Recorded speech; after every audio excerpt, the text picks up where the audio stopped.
Cults are everywhere. They don't just live in the walls of NXIVM and Scientology. There are sex cults, Self-help cults, workout cults, political cults, even legging cults. And on the podcast, Was I in a Cult?, we focus on the brave individuals who have lived through them. I'm Liz Iacuzzi. And I'm Tyler Measom. Your hosts of Was I in a Cult? Join us each week as we take you through a heroic roller coaster of someone's journey in and out of a cult. With a little levity thrown in because humor is healing and cults are funny. Listen to and follow Was I in a Cult at Apple Podcasts, Spotify, or wherever you get your podcasts. Which for Tyler is at Rite Aid. On tape.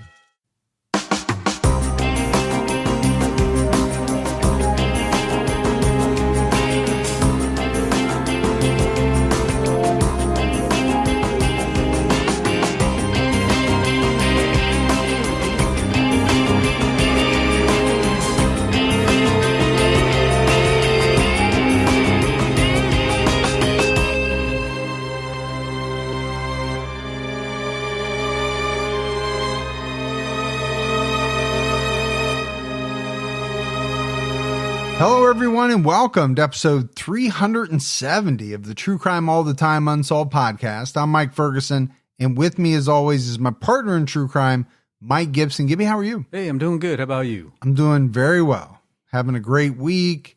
We have so much out right now. On Saturday night, we dropped a brand new Patreon episode where we're talking about Joseph Peel. And basically, this guy was a judge who was corrupt and orchestrated the murder of another judge and his wife because this judge was about to blow the whistle on him. But there's a lot to it. So if you're on Patreon, check it out. If you're not, it's a great time to sign up. Get on out there.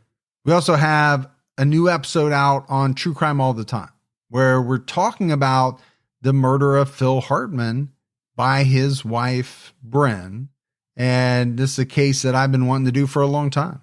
Yeah, such a TV icon, man. Yeah, I watched him on SNL, some of the movies that he did.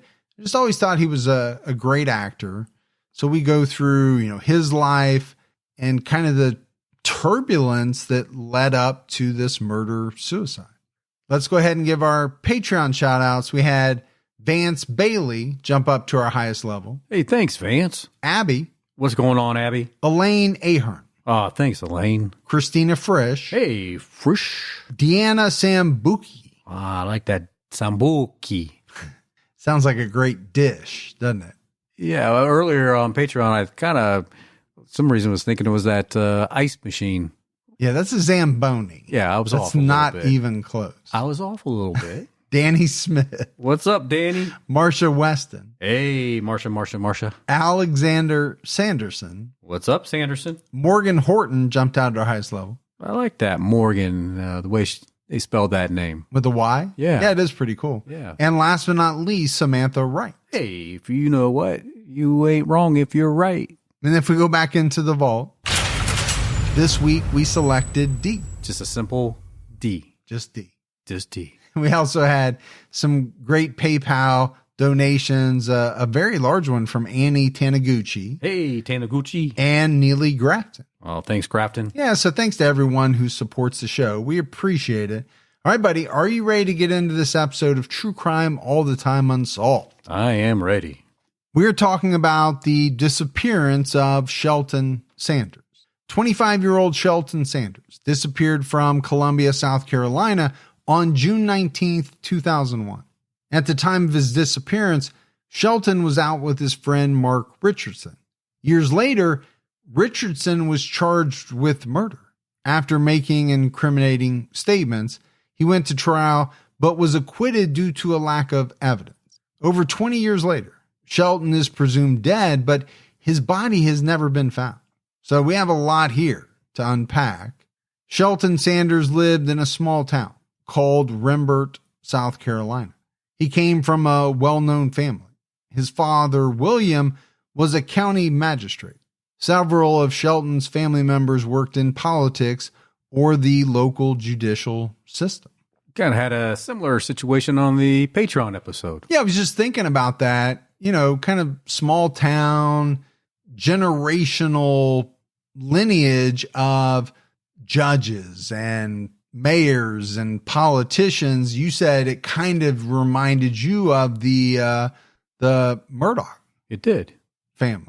Shelton had 3 siblings, 2 older brothers named Perrin and Edwin, and a little sister named Wolveria. So a little bit different names there. Not your common names. No. And I'm totally fine with that. My wife and I kind of wanted a little bit of different names for our children. We didn't want something that was ubiquitous. We wanted something that was a little bit off the beaten path. Sure. But I don't know if I've ever heard of Perrin or Wolveria. Those are different. Nor have I. Shelton was a high-achieving student. He graduated high school in 1994. During school, he participated in marching band and Boy Scouts and was also active in church. You were pretty active in the marching band. Oh, you beat me to it. Did you know I was going to say that about you? I felt it coming. Yeah, you should have felt it coming. No, I actually was in the band when I was younger, like 4th, 5th, 6th grade. By the time high school rolled around, I was too involved in sports. So I was not. But I always enjoyed music. I enjoyed playing instruments. I can see you being a good tuba player. Mm-hmm. Didn't play the tuba. I played the trumpet. Oh, the trumpet. Like, what's his name? Marcellus Wallace? Yeah. No. That's the guy from Pulp Fiction. I just wanted to see what you would say. Like, yeah, no, not him. So who were you thinking of? He's on used to do the late night TV show. He was one of the band. It was his band. And he played that instrument really well, man. And his name was? I can't remember now. Doc Severinsen? No, this is after Doc. Okay. I'm not sure who. Yeah, he was good. Well, I'm sure he was, but the story never kind of hits home the way it would if you knew who it was. I come out of the gate a little strong, and it goes... Falls off a cliff. Yeah. Shelton enrolled in classes at the University of South Carolina. He was studying administrative information management. Shelton also worked as a computer programmer for the school's neuropsychiatry department, School of Medicine. He lived with his parents in Rembert and commuted 40 miles to Columbia every day. That's not too bad. That's not bad. We've talked about, people who have called in that said they had a 2-3 hour commute each way. Yeah, that's bad. That's rough. I mean, I'm glad that they're listening to us. That's the one thing. You can get a lot of podcasts in with that type of commute, but you're talking about commute time plus work time plus family time. I don't know when a person's sleeping at that point. Shelton's manager, Nan Barker, told the Item, a paper for Sumter, South Carolina, you cannot ask for a more genuine person. I love genuine people. Well, I do too. I think everybody does, right? You want the kind of what you see is what you get person. What you don't want is the person who shows you what they think you want to see, but then they're completely different behind closed doors. That usually ends up in a really bad situation. Yeah. Shelton was described as mild-mannered, patient, and someone who went out of his way to help people. He was the department's computer guru.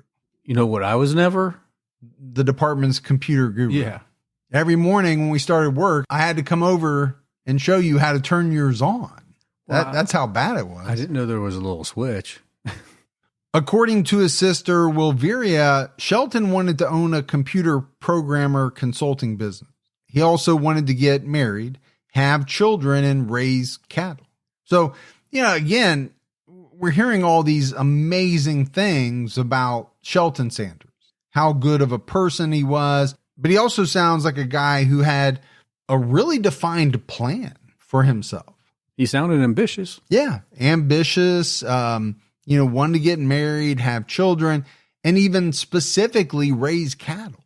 Wolveria looked up to her older brother.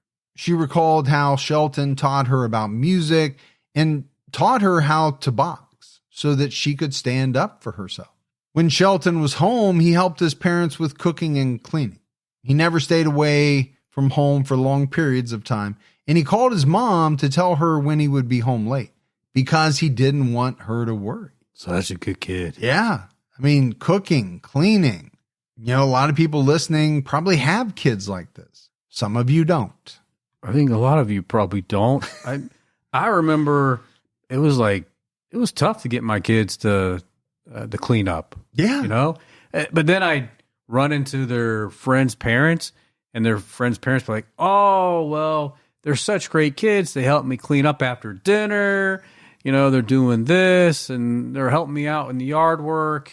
And I'm like, are you talking about my kids? Yeah, we used to get that all the time. Yeah. My daughter would act totally different when she went over to someone else's house, which I guess, you know, is a good thing. You want them to really be nice when they're away from home. But, you know, it wouldn't hurt to, you know, clean up around here a little bit as well. Exactly. I've been asking you to clean your room for a week now. Can you go clean it like you would if you were at your friend's? His Aunt Naomi told the item, he is just the most kind and humble child. I've never heard a bad report about him. His character is unblemished. He's such a sweetheart. Anybody would be proud to have a son like that. And, you know, again, a lot of times you hear a lot of flowery quotes about people after they've gone missing or, you know, they've been murdered, but not all the time. So I have started to believe that, you know, a lot of this really is true. Some of these kids they're just amazing people. Yeah. Because if they're not, you just don't say any of it at all.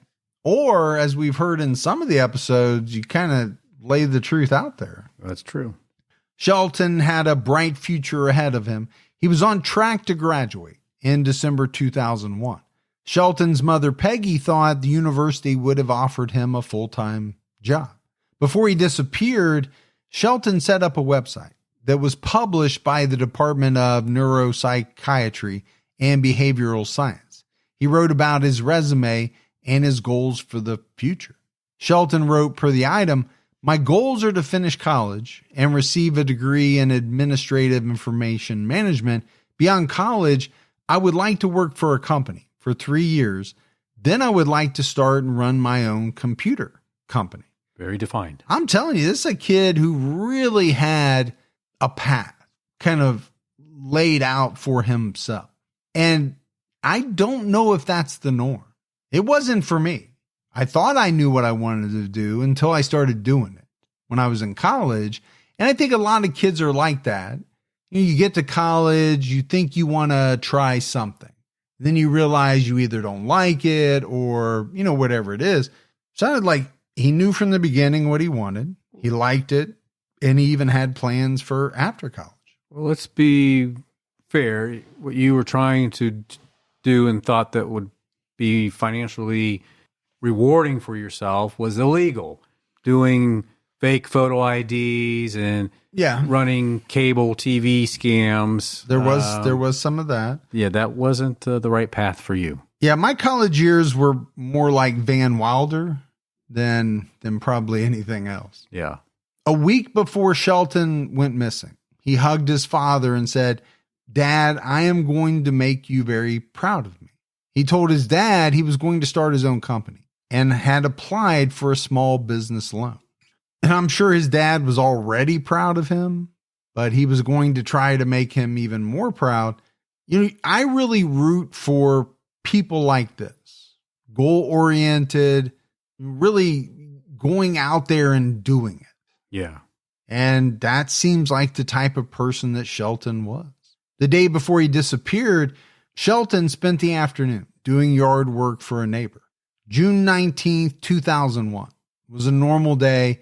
Shelton commuted to the university as usual. He had to drive his brother's white Oldsmobile because he was having trouble with his vehicle.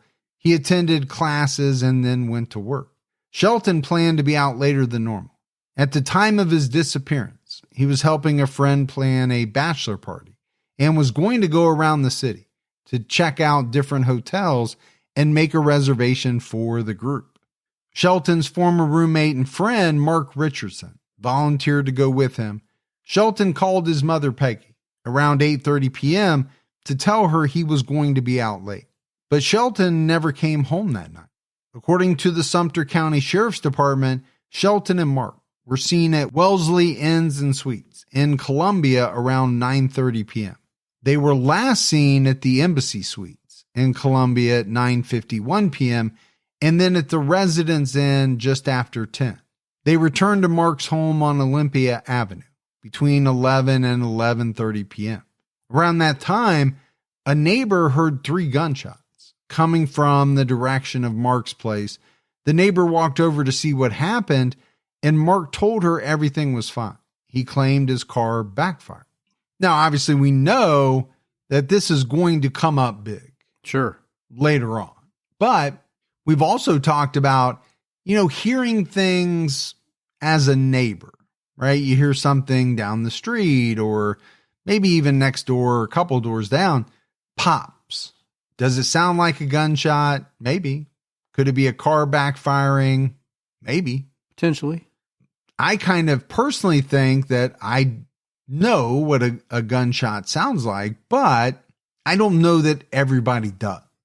And I've been around when a car backfires and you see people thinking that it's a gunshot. Drop? Yeah. Like drop, stop, drop, and roll? Yeah. Like, they dunk their head down. Like, sure. Because they think something bad is happening? Yeah. The next morning, William and Peggy Sanders received a phone call and learned that Shelton didn't come to work. However, in an article published in July 2005, a member of Sumter County law enforcement said Shelton was not reported missing until June 22nd. And I do think that would be a little strange, right? It's thought that he goes missing on the night of the 19th. He's not home the morning of the 20th, and he doesn't go to work that day. If he was not reported to the 22nd, that would be a little strange, I would think. Yeah. Based on everything that we've said about Shelton, everything that we said about, his family, his parents, you would have expected it to happen earlier. Peggy told Dateline that she was worried and started calling hospitals and Columbia law enforcement to try to locate Shelton. His parents filed a missing persons report with the Sumter County Sheriff's Department because Shelton lived in this county. He went missing in Richland County, but Sumter took the lead in the case. Law enforcement also realized that Shelton's car was nowhere to be found. Over the next few weeks, friends, family, neighbors, and other witnesses gave statements to the police. Shelton's dad spent his time searching swamps and woodland for his son. Officers searched along US 76 378 between Sumter and Columbia for signs that Shelton wrecked on his way home. Shelton's aunt Naomi said that when she first learned he was missing, she worried he might have gotten into trouble after stopping to help someone stranded on the side of the road. Because he's probably the type of guy that would have done that. Yeah, it sounds like he was that type of person to help somebody out. We've also talked about how dangerous that is versus, the thought that you want to be a nice person. You want to help people out. But at the same time, you could be putting yourself in a vulnerable situation. Sure could. Investigators said that they could not rule out foul play and noted that Shelton's disappearance was not related to his father's job as a magistrate. And I would hope that they couldn't rule out foul play at that point. Didn't seem like they had a lot of information or a lot to go on. They didn't reveal many details to the public, but they did speak to Shelton's friend Mark Richardson and learned about the reports of gunshots on the night of Shelton's disappearance.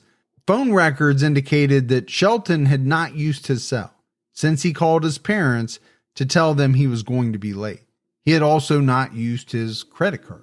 And like I always say, for me, those things are not good signs. Why is that? I just think, by and large, it's hard for people to stay off their cell phones. At a certain point, you're going to need some money or you're going to have to buy something. So either you've got a large wad of cash that you've been saving up, and maybe you bought a burner phone. Right. If you're trying to get away. Yeah. Or something really bad has happened to you. Yeah, some foul play. Yeah. Now, when you go to this theory of, okay, well, he just wanted to run away and start a new life, then you have to ask the question, why? We don't have anything in his background. anything going on with his family that would suggest that he would want to do that. No. He was at a great point in his life. I mean, he just told his dad he wanted to start his own business. Now, I'm sure there are some people who want to get away for whatever reason. Yeah. But I would think there'd probably be some sign that would point to them wanting to or needing to get away. I just don't see any here for him. Law enforcement and the family received numerous tips. The police followed up on all of them, but none of their leads panned out. In July 2001, Sumter County Sheriff Tommy Mims gave an update. According to the item, he said, "We know a lot more, but we still don't know where he is.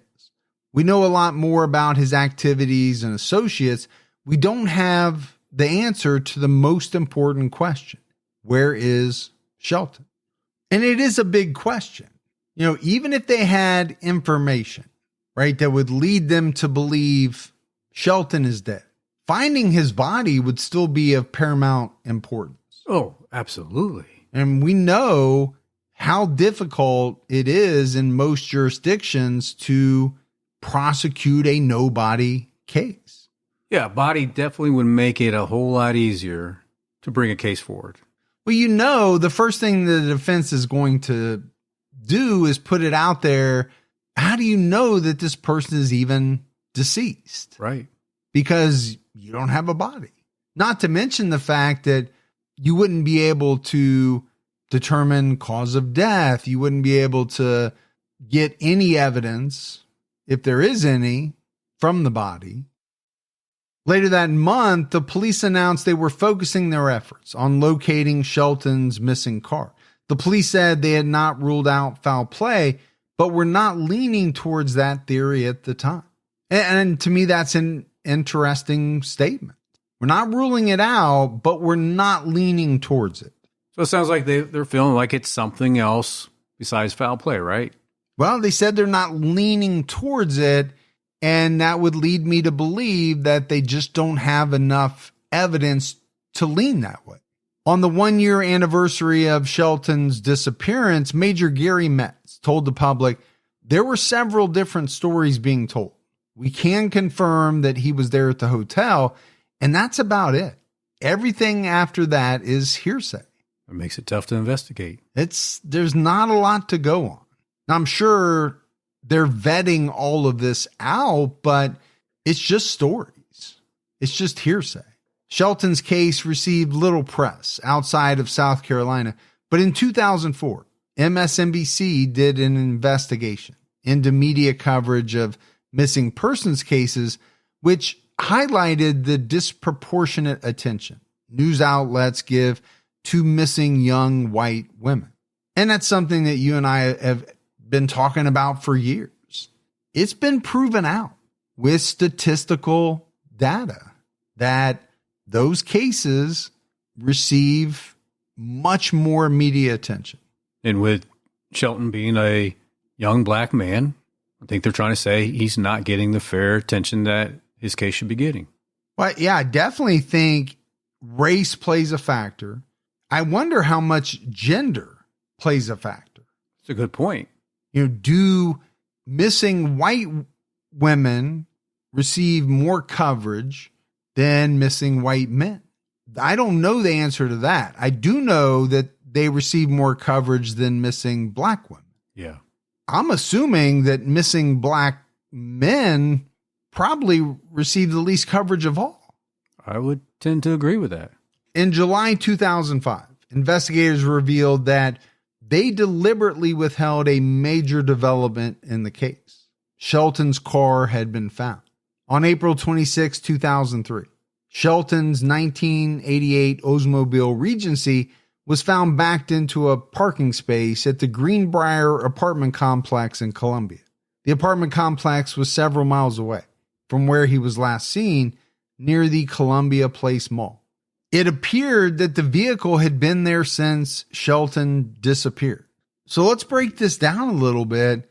This car apparently sat there for, a couple of years before it was found. And then it was 2 more years before investigators revealed this information. How did it sit there so long unnoticed? Yeah, assuming that it was there the entire time, I think that's a great question. I mean, nobody noticed that this car never moved in the entire 2 years that it was there, if it was there the whole time. I mean, I lived in an apartment complex once, and they would tow cars if they sat in one spot too long, if they didn't belong in that complex, if they didn't have your plate number. Yeah, a lot of apartment complexes have assigned parking. Again, we don't know the situation here. It appeared that the vehicle had been there since Shelton disappeared. Because the vehicle was found in Richland County, that sheriff's department took over the investigation. The case was upgraded from a missing person to a homicide investigation. Shelton's friend, Mark Richardson, was called in to give another statement because he was the last person seen with him on the night he disappeared. Mark admitted he and Shelton were the only people in his home when the gunshots went off. And to me, this is a big admission. Number one, you're admitting there were gunshots. We already said that when questioned by a neighbor, Mark said that was a car backfire. Right. Well, now he's admitting to police that there were gunshots and that he and Shelton were the only two people at his house. So now it's getting interesting. Yeah, according to Sergeant Walter McDaniels, Mark made statements that caused investigators to focus on him as the main suspect. Mark said during his interview, per Sergeant McDaniels, "Let me ask you a hypothetical question. Is there such thing as an accidental death in the state of South Carolina?" That's a strange thing to say during an interview. Yeah, unless you want to be public enemy number one. Yeah. Or rise immediately, do not pass go, do not collect $200 to the top of the suspect list. It's a very strange thing to say. I mean, for me, that's a question you would go to an attorney's office and say, hey, tell me about accidental death in this state. You mean after you've already obtained your attorney-client privilege? Yes. But that coming on the heels of, this admission about the gunshots and all that, yeah, he's going to be focused on. Mark was told that he would be given the opportunity to explain himself. He then asked, how can I explain getting rid of a body? Again, that's just another bizarre thing to say during an interview. And, I watch a lot of police interviews, and I'm always amazed by the things that people choose to say. When, Gibbs, they really don't have to say anything at all. But the stuff that they offer up either is very incriminating towards them, or at the very least is going to shift the direction of the police towards them. Yeah, I'm sure at this point, investigators are like, did we just hit the lotto? Is he admitting what we think he's admitting? Because it kind of sounds like he might be. According to WLTX, McDaniel said, I told Richardson the Sanders just wanted their son back, the remains of their son. At the time, he then put his head down and said, I can't do that. I went to their house acting like I was going to help them.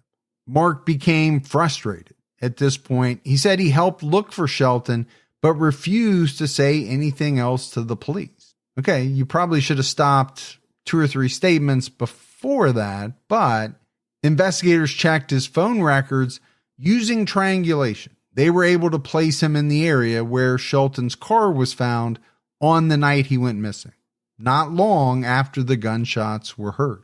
Well, this is not looking good for Mark. No, not at all. I mean, things are seeming to line up for him having been involved in whatever happened to Shelton Sanders.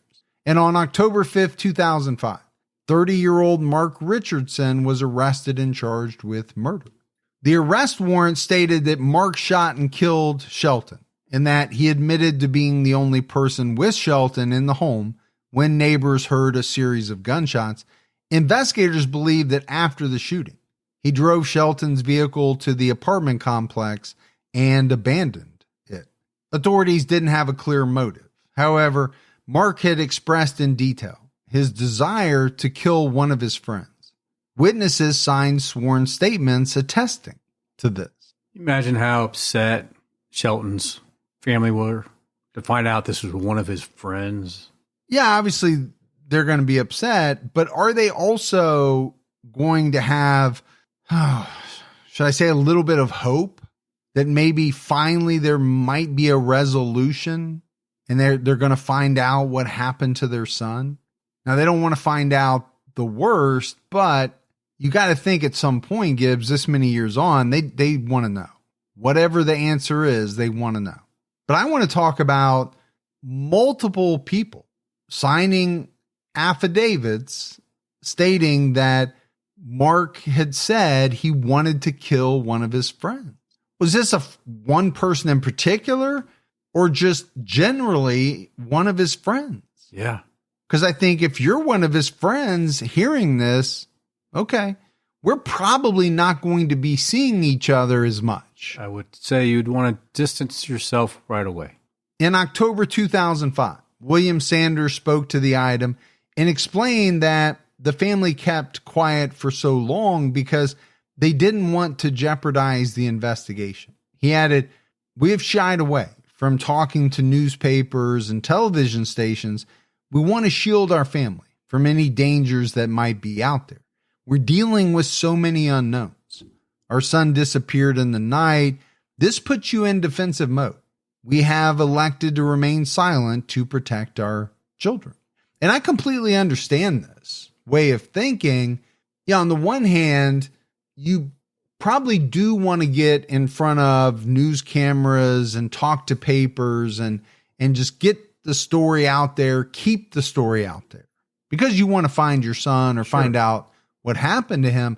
At the same time, is there an element of danger that whoever did something to Mark, if that's what happened, may want to target someone else in the family, especially if you start running your mouth or talking a lot? Yeah, they might say, we're going to get you to be quiet, so we'll hurt one of your other family members and maybe you'll quit talking. Sanders was hesitant to speak about Mark Richardson, but said that he was an acquaintance of Shelton, not a close friend or roommate, like the media reported. Sanders explained his name came up when we made contact with his friends and coworkers trying to find out what might have happened. He did not believe Shelton was involved in any kind of dispute. Before he disappeared, Shelton had a close relationship with his dad and went to him often for advice. He said nothing was too private or personal for him to come to me about. I don't know of any issue he was facing before he disappeared. And I believe that. I believe they had a really close connection. And I don't think he was into anything that would jeopardize his life. Yeah, I would agree with you. Now, I would say that even if they had a super close relationship, does it mean that there couldn't have been something going on that he would not have wanted to tell his father about? I mean, there's always that potential. Yeah, because if it's something that is going to put you in a bad light or, disappoint your family, well, maybe that's one of those things that you don't want to disclose. Mark Richardson's murder trial started on April 15, 2008. Prosecutors argued that Mark fatally shot Shelton on the night of June 19, 2001. But as we talked about earlier, Gibbs, they were dealing with a very difficult case because Shelton's body had not been found. Prosecutor John Meters told the jury that a defendant should not be rewarded for doing a good job of concealing a body. That's a great statement to make. It is. And I think it's true, but it doesn't change the fact that without a body, I think it's more likely that a jury is going to have questions that are going to be hard to answer. And I'm sure the defense attorneys are going to make sure of that. I just think it's going to lead to a greater chance of, jury members having reasonable doubt. Solicitor Barney Geis argued per WIS 10. The state submits, Mark Richardson convicts himself with his statement. The prosecution noted that police were not able to verify Richardson's alibi. The defense maintained that it wasn't a murder case because Shelton was considered a missing person. The prosecutors had no crime scene, no eyewitnesses, no weapon, and no body.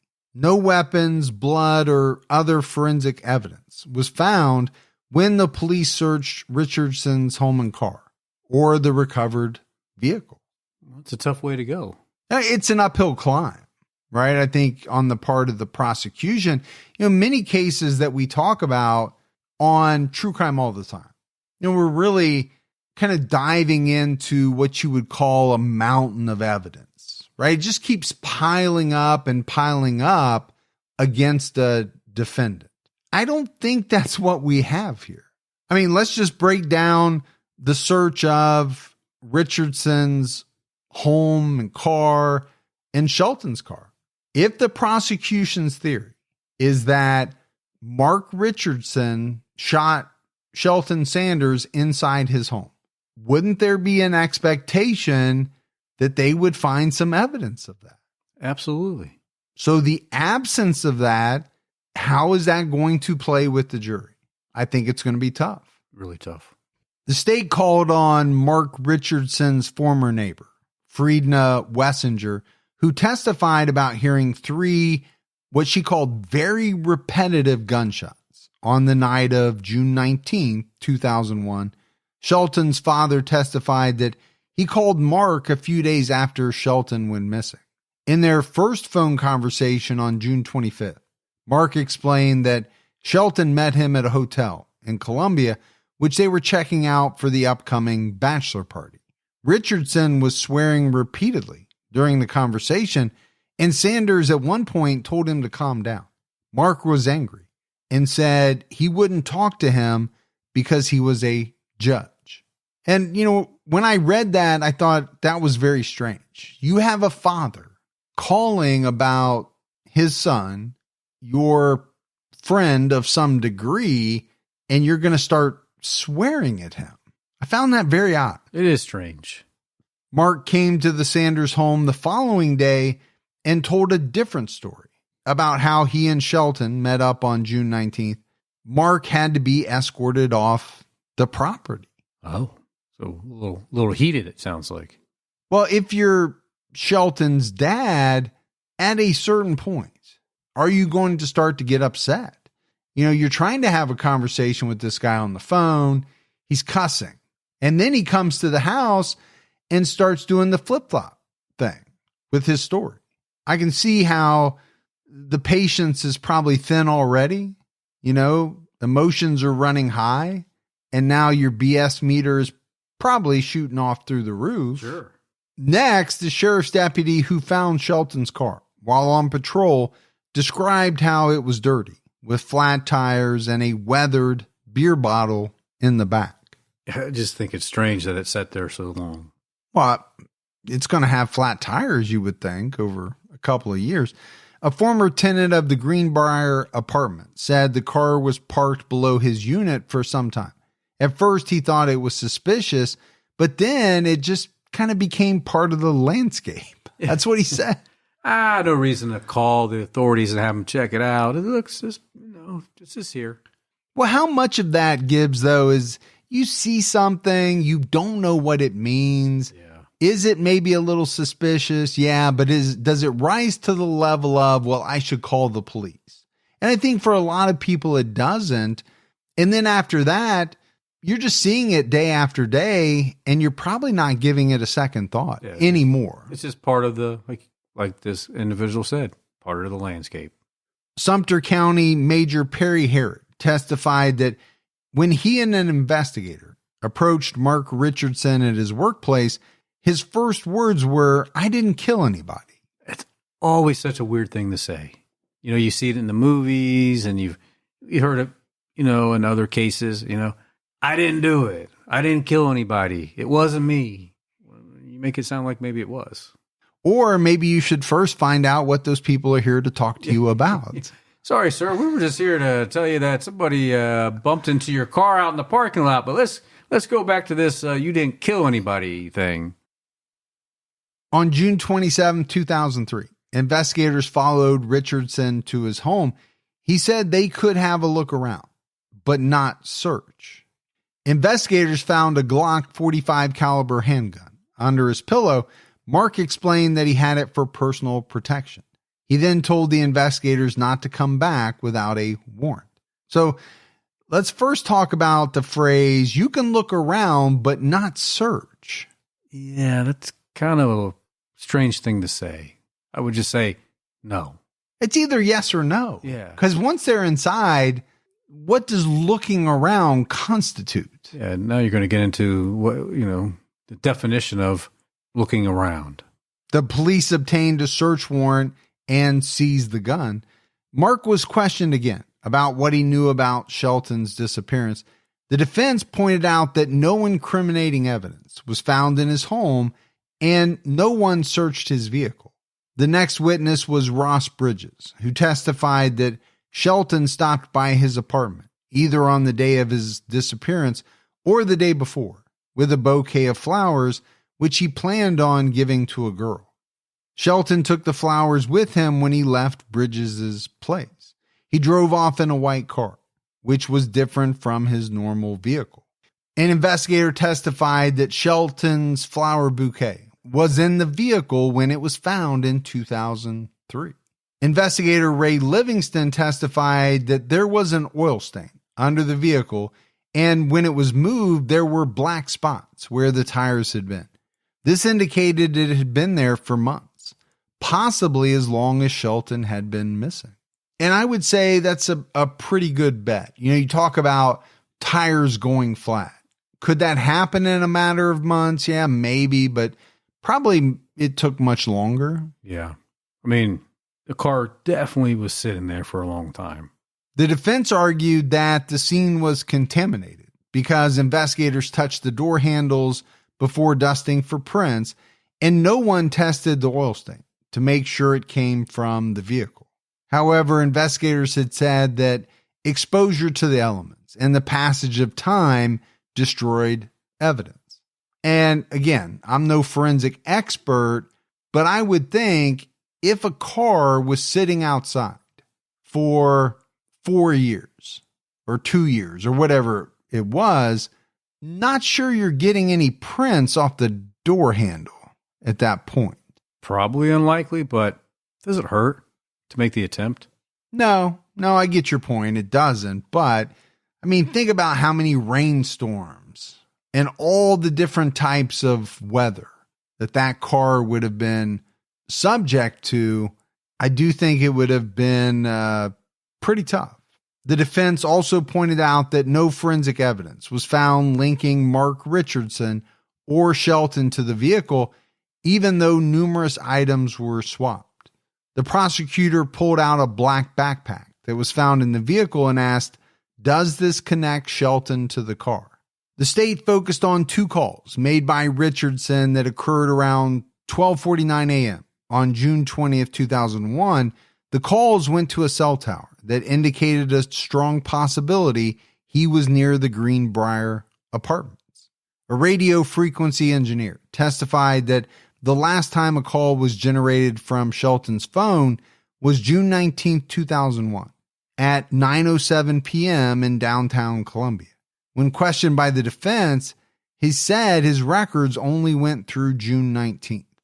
The defense presented a summary of Shelton's phone activity up to July 4th, which included an 18-minute incoming call. The item did not report what date this call occurred, but we know that Shelton had no phone activity after June 19th. The defense's summary was not entered into evidence because no one knew who prepared it. And I don't know what this 18-minute incoming call would mean. Was it an answered call? Can you leave an 18-minute voicemail?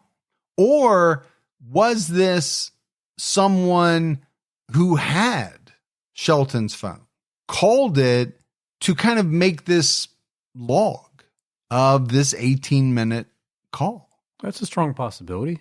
The jury heard that Richardson's home was first searched on June 29, 2001. A knife was found and tested for the presence of Shelton's blood, but it came back negative. The item reported that a .45 caliber Glock was seized, but did not say if it was the same gun that was seized during the 2003 search.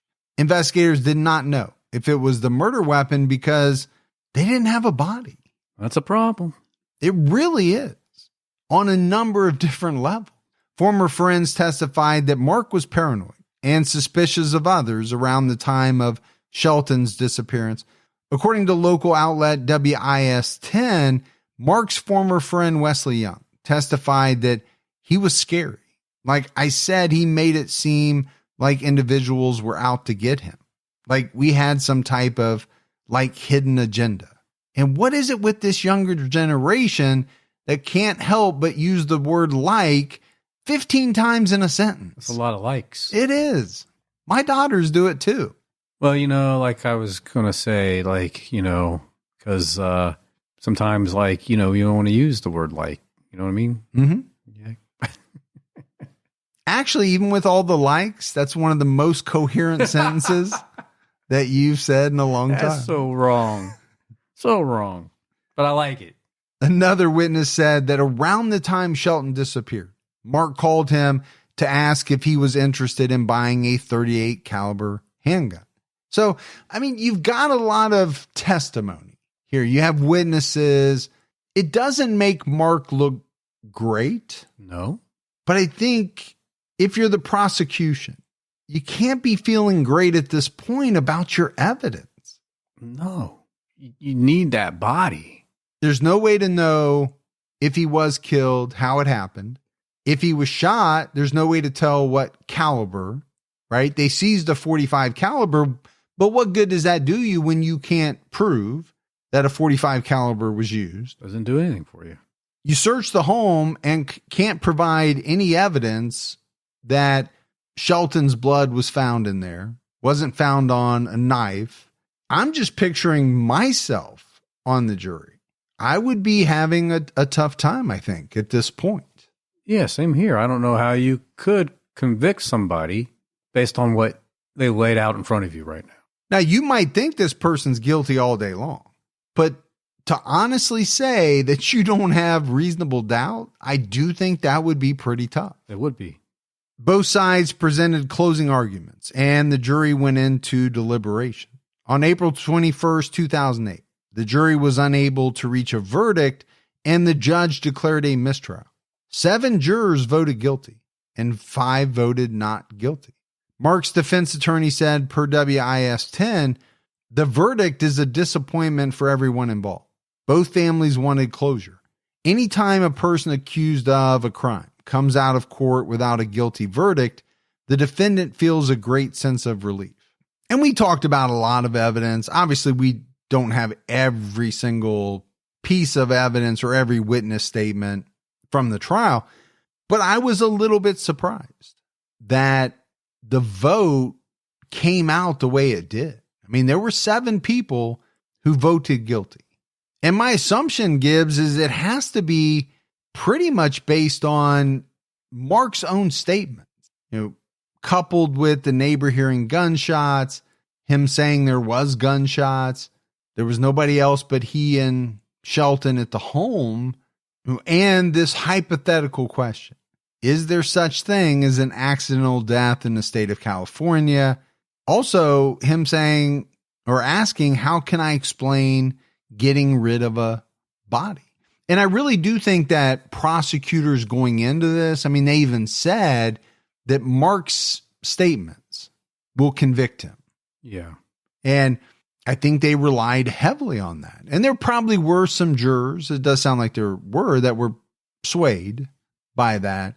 But I think when you get down to the nitty gritty evidence, the hardcore evidence, there wasn't much. I just wonder if they went with a lesser charge. Could they had success doing that? Yeah, I don't know. It's a good question. According to public records, Richardson left Columbia at some point after the trial. I can't imagine that I wouldn't do the same. Fresh start is probably needed after going through that. Probably don't want to hang around. No, because based on the jury vote, there are probably a ton of people in and around that town who believe you are guilty. Yeah. Authorities have still not been able to find Shelton Sanders' remains. In 2011, the family set up a Facebook page called Finding Shelton Sanders. They established a tip line and did interviews with local and national news outlets to keep Shelton's case in the public eye. Well, that's what you got to do. You got to keep it out there. Yeah, you have to when you have a missing loved one. Shelton's sister, Wilveria, took over the search efforts in 2018. She said that her parents shielded her as much as they could. When she was young, she was just 11 years old when Shelton went missing. After so many years, the case was starting to wear on her parents. So she felt ready to fill in as the primary family spokesperson. Wilveria has used social media to spread awareness. She provided reward money, arranged for billboards to be put up in Columbia, Sumter, and Greenville, South Carolina, and put up signs at intersections. She also got former Dallas Cowboys running back Emmitt Smith, who was Shelton's favorite player, to make a video raising awareness about Shelton's case. Sounds like she's doing a lot of impressive stuff to get it out there. Yeah. In 2020, lead investigator Sergeant McDaniels told WLTX, "There is absolutely no doubt from our standpoint that this victim, Shelton Sanders, found his demise by way of his friend Mark Richardson." It's a pretty strong statement. It is, and I think they're all in on Mark Richardson. Obviously, they charged him, they tried him. It didn't work out the way that they had hoped it would, but I don't think in their minds anything has changed. McDaniels, who is now retired, shared his frustrations about the mistrial with WACH Fox News in 2022. He said, "Unfortunately, Mark Richardson was not found guilty of murdering Shelton Sanders, and Mark Richardson put his hand in his face and is like, how do I explain getting rid of a body?" Well, why would you have to explain unless you got rid of a body? A very good point. It is. It is a very good point. I'm guessing that's why 7 of the jurors voted the way they did. Yeah, but here again, and this is something that we've kind of been touching on lately, there is a difference between someone saying words in an interview and then trying to back that up with substantial evidence. My assumption is that the jurors who voted not guilty didn't believe that the words were enough by themselves. McDaniels added he was the last person with him.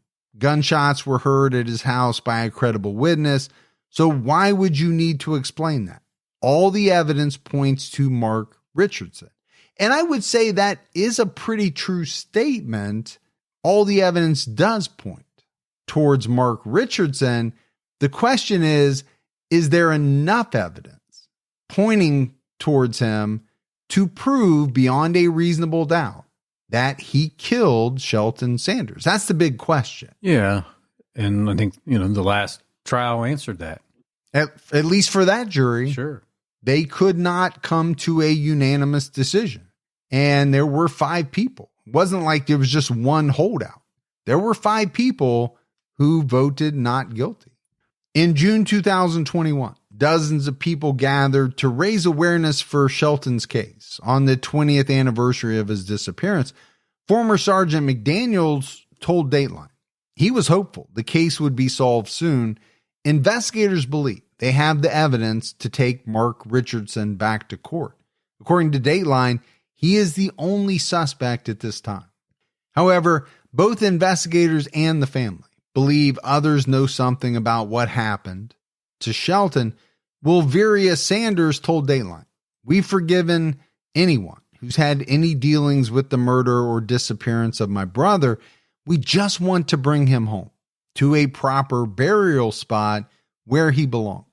In June 2022, Shelton's family increased the reward to $50,000. Pretty healthy. It is a pretty healthy reward. Many people have hope that Shelton's case will be resolved one day and his remains will be located. Anyone with information about the disappearance of Shelton Sanders can call the Richland County Sheriff's Office at 803-576-3000 or the Shelton Sanders Informational Hotline at 803-427-4209. You can also email findingsheltonsanders@gmail.com. So as we wrap this case up, Gibbs, a lot of times we're talking about a number of potential persons of interest or possible suspects. In this case, we're not. We are talking about one person, Mark Richardson, who the police believe had something to do with whatever happened to Shelton Sanders. Yeah. To the point where, prosecutors took him to trial. They charged him. They tried him. I do believe, as I think you said earlier in the episode, none of the stuff that we've talked about looks good for Mark. No, it doesn't look good at all. But is it ever going to be enough to get a conviction? No, I don't think it is. Not what we talked about. I think they're going to have to bring more, and they're going to have to bring more of substance to get a jury of 12 people to all vote guilty. Because just going through what we went through that came out at the trial, I think even myself, I would have a hard time. It's not an open and shut case by any means. And I think, for a juror, then you're really relying on, how tough is the burden for you when it comes to reasonable doubt. And, it means a little something different, I think, to different people. 7 people were convinced, 5 people were not. Yeah. Now, could you get another jury who would vote differently based on the exact same thing? Well, sure you could. But next time it could be 7-5 the other way. Exactly. Could flip on you. And I think it's probably why they haven't retried him yet. My assumption is they came out of that thinking we need more. And maybe they need to charge him differently. Yeah, I think they need to do something differently. Whether that's come up with more concrete evidence. There was circumstantial. There was a lot of that. Sure. But I don't even think there was enough circumstantial evidence, obviously, for 5 of the people on the jury. But that's it for our episode on Shelton Sanders. We got some voicemails. You want to check those out? Let's hear them. Hey, Mike and Gibby. I'm not sure if this is the right phone number for Unsolved, as it's the only one that showed up on the website. However, I just finished listening to Buffalo Jim and wanted to give you guys a little bit of a fun fact about GHB, since that was a bit of a topic towards the end of the show. GHB is also a medicinal medicine for those of us who have narcolepsy or idiopathic hypersomnia, which is another sleep disorder. It is a life-changing medication when used properly. However, it's mostly known for its improper uses and abuse, which can be fatal. So just wanted to give you that little tidbit and hope that you guys enjoy that fun fact. The more you know. I am Team Gibby and Team Mike, and have a great night. Keep your head on a swivel. Awesome. Thanks for the voicemail. Thanks for the info. I also did see, Gibbs, where it has some, I thought it said, I don't know if it was performance enhancing, but it's like athletes can use it for something as well. Right.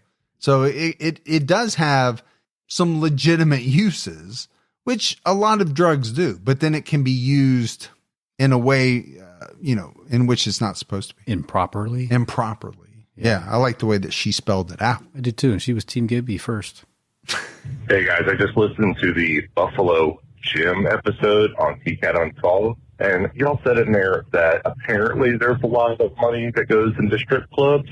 Allegedly is what you said, and that you wouldn't know. But, Gibby, we all know back in the day, you used to be a male stripper. You were Deep Magic Mike.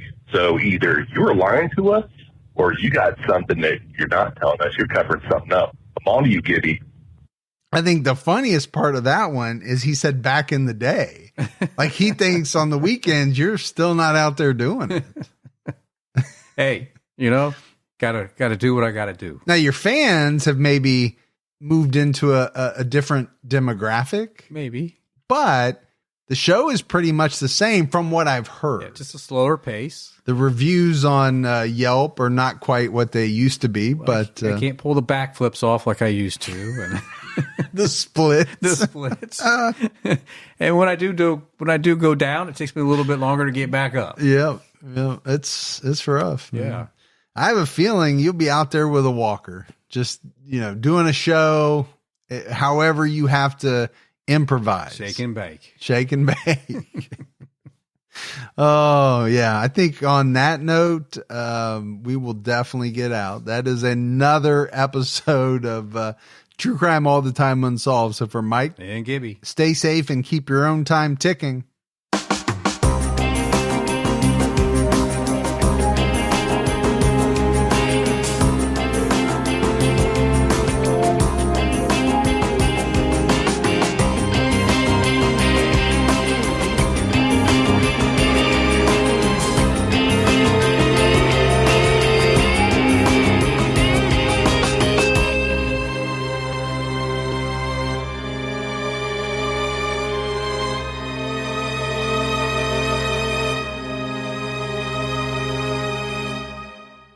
It's summertime, and with Pluto TV's Summer of Cinema, the streaming is easy. Stream hundreds of free movies on all your favorite devices all summer long. Chill out poolside with Mission Impossible and Transformers. Or stay cool inside watching Indiana Jones and the Raiders of the Lost Ark, Titanic, or The Wolf of Wall Street. No matter your vibe, download the Pluto TV app to spend summer doing what you love. Watching endless movies. Tell me that's not the deal of the summer. Summer of Cinema on Pluto TV. Stream now, pay never.